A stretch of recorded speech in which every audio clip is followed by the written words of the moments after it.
Hola amigos, bienvenidos a mi canal de YouTube. Soy Antonio. Voy a dedicar los próximos minutos a tratar un tema que me ha sido solicitado por diferentes personas desde diferentes conductos para ver si puedo clarificar un poquito la consistencia del conocido como beneficio de la justicia gratuita y por extensión también si puedo aclarar un poco el funcionamiento del turno de oficio y las consideraciones o las implicaciones que ello conlleva en su caso. Bueno, voy a tratar de hacerlo de una manera sencilla y clara y bueno, pues espero poder aportaros algo de luz en este tema. Bien, la escasez de recursos económicos lógicamente no puede ser en ningún caso un obstáculo para impedir o que impida a una persona poder tener derecho a la defensa, a una defensa efectiva de los derechos que le asisten. En consecuencia, aquellas personas que carecen de recursos económicos suficientes para poderse pagar un abogado, pues el Estado ha reconocido constitucionalmente en los artículos, concretamente en el artículo 119 y también en el artículo 24, el derecho a la asistencia, efectivamente el derecho a la asistencia judicial efectiva, que es tanto como decir también el reconocimiento del derecho a la asistencia gratuita, jurídica gratuita, para aquellas personas que, como veremos posteriormente, puedan acreditar debidamente carecer de los recursos necesarios para poder, como he dicho anteriormente, designar un abogado particular, un abogado pagado por ellos. Bien, este derecho es un derecho fundamental, como os he dicho antes, reconocido en el artículo 24 de la Constitución. También está reconocido en el artículo 20.2 de la Ley Orgánica del Poder Judicial y asimismo aparece consagrado también en el artículo 119 del texto constitucional, donde dice que el beneficio de la justicia gratuita será desarrollado por los colegios de abogados, concretamente los 83 colegios de abogados que hay en los 83 partidos judiciales que actualmente hay en España y a través de los más de casi 43.000 profesionales asignados al turno de oficio que hay en este país. Bien, la defensa de los derechos de una persona, cuando bien interpone cualquiera que sea el procedimiento del que se trate, es decir, se trate de un asunto penal, civil, contencioso o de otro ámbito, podrá ocurrir dos cosas. Podrá ocurrir que una persona estime que un derecho que cree que le pertenece haya podido ser vulnerado, en cuyo caso tendrá derecho, si no tiene recursos suficientes para poder pagarse uno de su bolsillo, tendrá derecho a solicitar un abogado. Pero es que lo mismo sucederá en aquellos otros casos en los cuales sea demandado, es decir, aquellos casos en los que alguien entienda que pues una persona concreta y determinada pues ha podido vulnerar sus derechos y esta persona carezca de recursos para poderse defender. En este caso también el Estado le reconoce el derecho a poder designar un abogado de oficio. Dicho lo cual, lo primero, bueno, se pueden decir muchas cosas. Quiero decir algo que quiero que quede claro. Cuando a una persona se le reconoce el derecho a la asistencia jurídica gratuita en un procedimiento concreto, eso lo que significa es que única y exclusivamente para ese procedimiento va a poder hacer uso de ese beneficio, pero no para ningún otro. Es decir, concluido el procedimiento en los términos que éste pudiera terminar, el beneficio del que se ha venido, valga la redundancia, beneficiando, concluye ahí y no se extiende a ningún otro, aun cuando la carencia de recursos siga existiendo. Eso no implica que pueda, caso de verse inmerso en un nuevo procedimiento, solicitar nuevamente nuevamente un abogado de oficio, pero ya siempre dentro o fuera, es decir, siempre dentro del marco de un procedimiento judicial diferente. Bien. Tanto la ley, por un lado,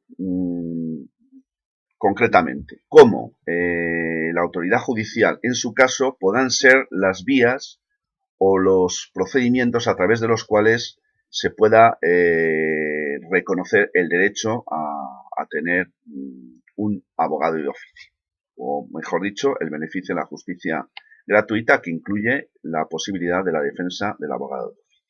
Por tanto, podrá hacerse, como digo, bien porque la autoridad judicial así lo determine o pudiera solicitarlo en un procedimiento, o bien porque la ley así lo hubiera establecido en el marco de las disposiciones normativas que conforman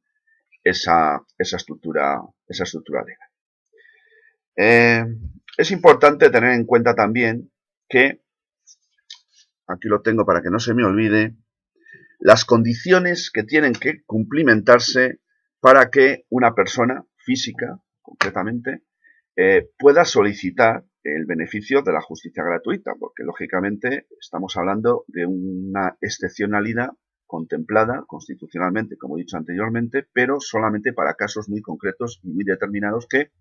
sin embargo, y lamentablemente en los últimos tiempos, pues se han hecho muy notorios como consecuencia de la crisis económica y de las consecuencias que esto o esta ha conllevado. Bien. Por tanto, lo primero y más importante que tenemos que tener en cuenta es que para poder solicitar el beneficio de la justicia gratuita es necesario carecer de recursos suficientes como para poder pagarse un abogado de su bolsillo. Y la ley dice concretamente que el marco o el índice de referencia al que tenemos que atenernos en este caso es el conocido como el índice,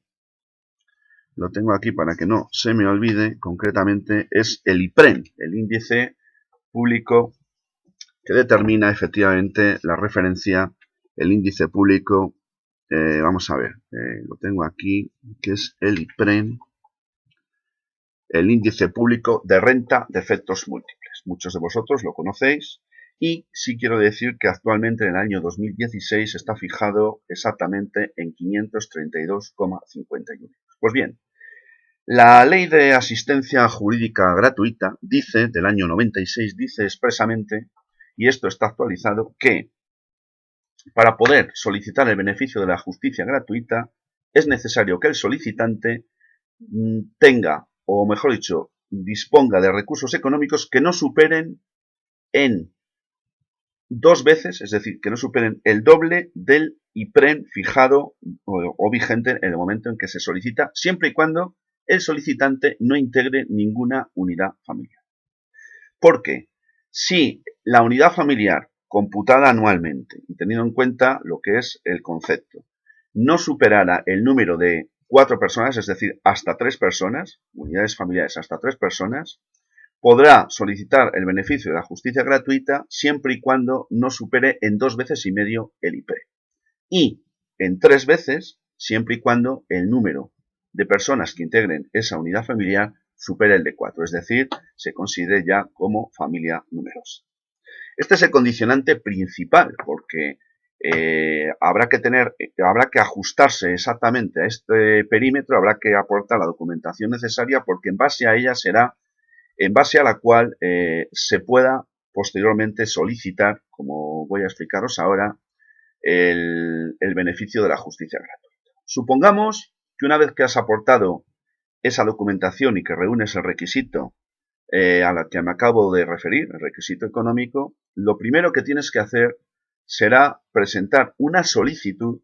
que habrás de dirigir al colegio de abogados del territorio donde se encuentre, o mejor dicho, al que pertenezca el juzgado o tribunal que va a entender del caso donde tú hubieras podido presentar una demanda o haber sido demandado, o bien que lo puedas presentar en el mismo juzgado que vaya a entender del caso de que se trata. Por tanto, tienes 2 opciones. En este último caso, el juzgado lo que hará será trasladar al colegio de abogados la solicitud recibida. Bien, una vez que el colegio de abogados ha recibido tu solicitud que estamos viendo tiene por objeto pedir el derecho de la justicia gratuita, la asistencia jurídica gratuita, lo que el colegio de abogados va a hacer va a ser remitir con el correspondiente expediente con la documentación pertinente a lo que se conoce como la Comisión de Asistencia Jurídica Gratuita, que es la que va a examinar esa documentación y la que finalmente se va a pronunciar sobre la concesión o no de este beneficio. No obstante, puede ocurrir que dado el carácter excepcional de un caso concreto, el Colegio de Abogados, nada más recibir la solicitud, pueda designar provisionalmente un abogado de oficio a la persona solicitante, al solicitante, aun cuando todavía la Comisión de Asistencia Jurídica Gratuita no se hubiera pronunciado. Esto se hace en los casos en los cuales pudiera existir un grave riesgo de indefensión para el solicitante, si el procedimiento se hubiera iniciado ya, o bien en aquellos casos en los que hubiera riesgo también de que pudiera precluir un plazo, es decir, que el procedimiento, sabéis, tiene una serie de plazos marcados y si cada uno de ellos tiene un tiempo concreto y tasado, de tal manera que una vez que ese tiempo ha transcurrido, que el plazo ha sido superado, ya no se podrá realizar el trámite o los trámites que pudieran corresponder a ese plazo concreto. Bien, una vez que la Comisión de Asistencia Jurídica Gratuita, que está formada por un miembro del Ministerio Fiscal, que es el que lo va a presidir esta comisión la hay en todos los colegios de abogados, ¿de acuerdo? Bien, está presidida, como digo, por un miembro del Ministerio Fiscal. Habrá también otro miembro, que será dos miembros más, que serán el decano del Colegio de Abogados y el decano del Colegio de Procuradores, aunque uno y otro podrán delegar esa función en alguno de los abogados o procuradores del colegio respectivo. Y además de estas tres personas, habrá dos miembros que serán funcionarios de las administraciones públicas, uno de los cuales actuará efectivamente de secretario de esta Comisión de Asistencia Jurídica Gratuita. Esta Comisión de Asistencia Jurídica Gratuita, como he dicho anteriormente, es la que tendrá que decidir efectivamente si se concede o no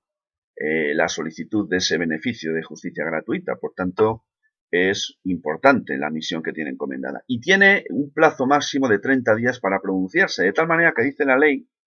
que si en el plazo de 30 días la Comisión de Asistencia Jurídica no se hubiera pronunciado, se entenderá que el beneficio de justicia gratuita ha sido concedido.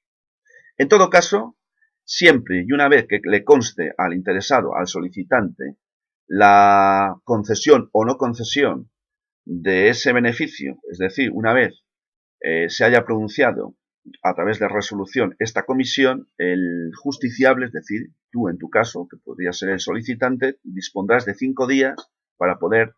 interponer recurso contra esta decisión. La resolución que se dicte resolviendo el recurso que hayas podido interponer ya no podrá ser objeto de ningún tipo de impugnación. Bien, te podrás preguntar, y con razón, cuál es o en qué consiste el beneficio de la justicia gratuita. Pues bueno, el beneficio de la justicia gratuita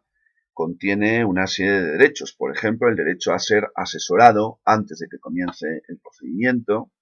Tendrás derecho a ser defendido y representado una vez este se inicie, siempre y cuando sea preceptiva la participación de estos profesionales, porque la ley así lo determine. Tendrás derecho también a que se inserten en los periódicos oficiales de manera gratuita toda la información que tenga que ver con el procedimiento en el que estés inmerso. Tendrás derecho a que las tasaciones, las tasaciones periciales, intervenciones periciales sean también gratuitas. Y en caso de que hubiera lugar a la interposición de un recurso, no estarás obligado, porque el beneficio de justicia gratuita lo comprende también, no estarás obligado a interponer o presentar, mejor dicho, el correspondiente depósito previo a la interposición de ese recurso, aparte de otros derechos que podrás encontrar fácilmente entrando en cualquiera de las páginas web que tienen los colegios de abogados de cualquier punto de España, teniendo en cuenta que hay un código deontológico también para los abogados, al que me voy a referir posteriormente, dado que voy a entrar inmediatamente a examinar el conocido como turno de oficio. Visto, por tanto, el beneficio de justicia gratuita en el sentido de cuáles son las condiciones que se deben de reunir para solicitarlo, cuál es el procedimiento a seguir, qué es la Comisión de Asistencia Jurídica Gratuita y el contenido de ese derecho, voy a ceñirme ahora a lo que es el turno de oficio. El derecho a ser defendido por un abogado de oficio está dentro del beneficio de la justicia gratuita. Pero yo me voy a referir a él muy expresamente porque creo que es importante y que además está este tema dando en algunos casos muy concretos y específicos, como podría ser, por ejemplo, el tema de las titulizaciones hipotecarias, pues se están produciendo muchos problemas porque hay una carencia de conocimiento bastante generalizado, incluso entre los propios profesionales, y esto está generando en no pocas personas una situación que no es exagerado definir como de auténtica indefensión. Bien, ¿qué es un abogado de oficio? Bueno, un abogado de oficio, como he dicho anteriormente, es el profesional que va a defenderte caso de que la la Comisión de Asistencia Jurídica Gratuita hubiera concluido efectivamente que reúnes las condiciones para poder solicitar el beneficio de la justicia gratuita, dentro de la cual o del cual está que pueda ser defendido también por un abogado de oficio. Hay que decir que lo que se conoce como el turno de oficio se llamó en su día el turno, o mejor dicho, la pobreza, el turno de la pobreza. Era la justicia de los pobres. Y esto fue conocido así, con esa denominación, hasta el año 1974. De tal manera que hasta ese momento, todo aquel profesional que obligatoriamente, porque aquí no cabía la posibilidad de elegir o no, era obligatorio, hasta el año 74, que se denominó, insisto, beneficio de pobreza, todos los profesionales estaban obligados a defenderte cuando el turno de reparto así se lo asignara. Y esto era considerado como una carga de honor. Es un término muy concreto que puede, bueno, a alguno le podía sonar a otras épocas, pero se conocía así, se decía que era una auténtica carga de honor para el profesional defender los derechos de aquel que no pudiera tener recursos para poderse pagar un abogado libremente elegido por él. Esto fue hasta el año 74. En el año 78, la Constitución consagra este derecho, como he dicho al principio de este vídeo, como un derecho fundamental. Hasta el año, me vais a permitir mirarlo para no confundirme, porque lo tengo aquí, hasta el año, vamos a ver si lo encuentro, hasta el año 1996, todos los profesionales estaban dentro del turno y había un turno de reparto de tal manera que en un momento dado a todos y a cada uno de ellos les correspondía, cuando les fueran llamados dentro de ese turno de reparto, para defender los casos. Y ahí no tenían opción de decir quiero o no quiero, sino que estaban obligados profesionalmente a hacerlo, fuera parte, lógicamente, de los asuntos particulares que cada uno de estos profesionales pudiera tener al mismo tiempo. Pero en el año 2006 se produce un cambio rotundo, y en el año 2006 lo que sucede es que ya no es obligatorio para el abogado o profesional colegiado, lógicamente, que el ocuparse de casos dentro del turno de oficio, sino que esto ya pasa a ser voluntario, de tal manera que únicamente aquellos profesionales que hubieran acreditado tener como un mínimo de 3 años en el ejercicio profesional se podrán adscribir al turno de oficio y en consecuencia defender los casos de las personas a las que nos hemos referido anteriormente. Bien, ¿qué implica el turno de oficio? Bueno, yo he estado viendo algunas páginas de la red y he visto muchas informaciones. El turno de oficio está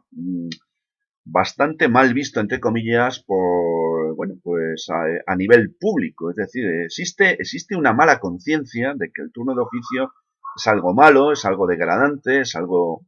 que no interesa asumir, es algo que, bueno, pues que está ahí un poco como aquello que, bueno, pues para el que no tiene más casos o el que no dispone de otras cosas. No es nada de esto. Hay numerosos profesionales, yo he visto muchas informaciones y muchas declaraciones de muchos de ellos, y algunas de ellas dicen, por ejemplo, que no hay mayor honor que ocuparse del turno de oficio. Otros afirman que es una especie de ONG. Cuando un profesional se adscribe voluntariamente al turno de oficio, estaría actuando de alguna manera como si fuera una ONG. Porque aunque cobra, no cobra de la persona a la que defiende, sino que cobra del Estado. Otra cosa es en los términos que lo hace, las tardanzas que se producen y la poca cuantía que se le paga a estos profesionales por ocuparse de algo tan digno como es la defensa de aquellas personas que carecen de recursos para poder defenderse a través de un abogado elegido por ellos.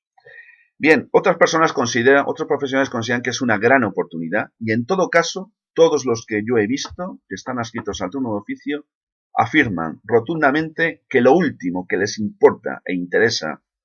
para apuntarse al turno de oficio es el tema económico. De hecho, están bastante mal pagados.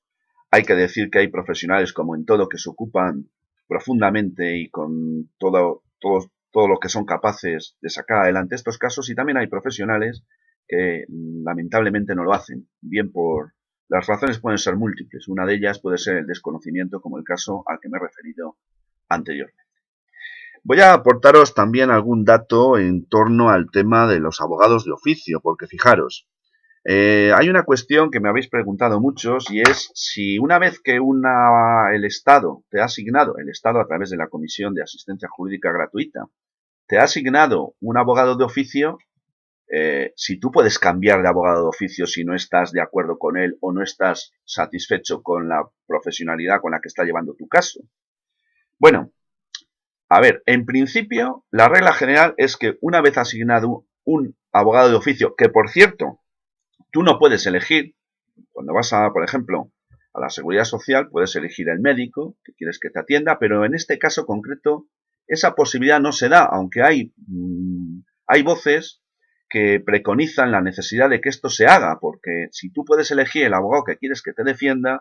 eso va a redundar en definitiva no solo en una mayor efectividad de los derechos que te corresponden, sino también en una mayor eficiencia de la administración de justicia. Pero lamentablemente eso no es así, con lo cual, una vez que la Comisión de Asistencia Jurídica Gratuita te asigna o te reconoce el beneficio de justicia gratuita y en consecuencia el derecho a tener un abogado de oficio, el abogado de oficio que te corresponda es el que tienes y no puedes elegir otro. Otra cuestión diferente es qué es lo que sucedería, esto es la regla general, pero la excepción o el planteamiento que me hacéis muchos de vosotros es, bueno, ¿qué ocurre, sin embargo, si esta persona, este profesional, resulta que es una persona desidiosa, que pasa olímpicamente del tema, que se olvida de los plazos, que no cumple diligentemente con su deber de información al cliente, al que está absolutamente obligado, porque es la relación de confianza básica la que debe de existir entre el cliente y el profesional, y aunque sea un profesional, en este caso de turno de oficio, eso no le exime para, para que no deba de tener las mismas obligaciones que si se tratara de un cliente que le estuviera pagando de su bolsillo. Por tanto, el nivel de confianza, la relación de confianza es fundamental y si el defendido entendiera que hay una falta de diligencia total y absoluta y además demostrable, entonces excepcionalmente podrá presentar una queja al decano del Colegio de Abogados, quien le hará llegar a la Comisión de Asistencia Jurídica Gratuita. No obstante, esto, insisto, es la excepción. Tiene que ser muy claro el caso. Si os veis inmersos en alguno de ellos, intentad por todos los medios poder probar lo que estáis diciendo, porque si no fuera así, el abogado de oficio que ha sido designado en un principio no va a ser modificado. Solo sería caso de que el asunto fuera de una falta de diligencia flagrante o que pudierais aportar la demostración probatoria de que el profesional abogado de oficio que os ha sido asignado pues no estuviera cumplimentando sus deberes ni estuviera haciendo honor a el derecho que dice estar representado. Por tanto, esto es muy importante tenerlo en cuenta y quiero que quede claro para que nadie de vosotros se sienta indefendido y sobre todo para evitar la confusión reinante en este tema. Otra cosa es lo que se conoce como la venia. Vamos a ver, la venia significa que hay cuando tú estás siendo defendido por un abogado de oficio y resulta que te cambian las circunstancias económicas, por ejemplo, o que alguien te ayuda, bueno, o lo que sea, puedes optar por sustituirle y ser defendido por un abogado de tu confianza designado por ti, esto se podrá hacer. Se podrá hacer siempre y cuando acredites, bueno, comuniques que este cambio se ha producido, se lo comuniques al abogado que va a ser sustituido y también al colegio de procuradores, así como al colegio de abogados respectivo. Esto normalmente he podido constatar, según cuentan numerosos profesionales, no se da. Sin embargo, el abogado que pide la venia, que es el abogado que te va a defender ahora a título particular, es el que debe de pedir la venia, es decir, la autorización al abogado de oficio, que en este caso sí está obligado a darla y en consecuencia a desmarcarse del tema en beneficio del segundo. Eso no quita para que el abogado de oficio tenga derecho a cobrar las percepciones proporcionalmente al tiempo que hubiera estado defendiéndote. Pero eso no me ha quedado claro si eres tú o es el propio Estado el que tiene que correr con ese gasto. En todo caso, el tema de la venia es un tema importante que tiene que quedar claro. Pero, en todo caso, es un tema excepcional. La venia de un abogado de oficio a otro abogado de oficio es extraordinariamente difícil. Rara, y yo diría que, según he podido constatar por diferentes medios, además es que no está admitida. No obstante, no sé si es que lo he interpretado mal o no lo he entendido bien, en alguna de las entrevistas que he tenido con algún compañero, digo compañero porque aunque yo no estoy colegiado y por tanto no estoy ejerciendo la profesión, sí soy licenciado en Derecho, creo haber entendido a algún compañero que el abogado de oficio, un abogado de oficio, puede solicitar la venia a un compañero también de oficio y si éste le autoriza y se la concede, el segundo podría pasar a asumir la defensa del caso. Pero esto, insisto, no he podido confirmarlo. Esto tendría que ser el colegio de abogados respectivo al que acudierais que os lo confirmara, porque hay dudas, hay confusión. Hay algunos que me han dicho que esto se podría hacer y otros, sin embargo, que afirman que no sería posible. Voy a ir terminando. Quiero concluir simplemente diciendo que, el beneficio de la justicia gratuita es un beneficio importante, consagrado constitucionalmente, y que todo el mundo tiene derecho a ser defendido en sus derechos de una manera efectiva y real. Porque claro, el abogado, el profesional, también el de oficio, el del turno de oficio, se compromete a defender los casos que le han sido asignados de una manera real y efectiva. Y esto forma parte del código deontológico. Claro que, lógicamente, si en el caso concreto que te pueda afectar a ti, este profesional no estuviera asumiendo la defensa de tus derechos y de tus intereses de una manera real y efectiva, se puede concluir a sensu contrario que, lógicamente, estarás en tu derecho de solicitar a la Comisión de Justicia de Asistencia Gratuita a través del Colegio de Abogados que se te cambie a ese profesional porque no está cumpliendo los compromisos que el código deontológico de la profesión de la abogacía exige a todos los profesionales. Bien, no sé si con esto he podido aclararos un poquito cuál es, un poquito esa confusión que me contabais, que no sabíais muy bien qué había que hacer, dónde había que acudir, cuáles eran los requisitos necesarios que había que reunir para poder solicitar este derecho y, he tratado de hacerlo. No sé si lo he conseguido, me sentiría muy afortunado y si no lo he conseguido, pues me lo podéis demandar e intentaré hacer un nuevo vídeo tratando de aclararlo un poco más y mejor. En todo caso, gracias por haberme atendido. Os recuerdo que próximamente haré un nuevo vídeo y que podéis suscribiros a mi canal si ese es vuestro deseo. Para concluir, como siempre, mandándoos mi deseo y mi saludo fraternal, que es el de salud y libertad. Hasta muy pronto y muchas gracias a todos y a todas.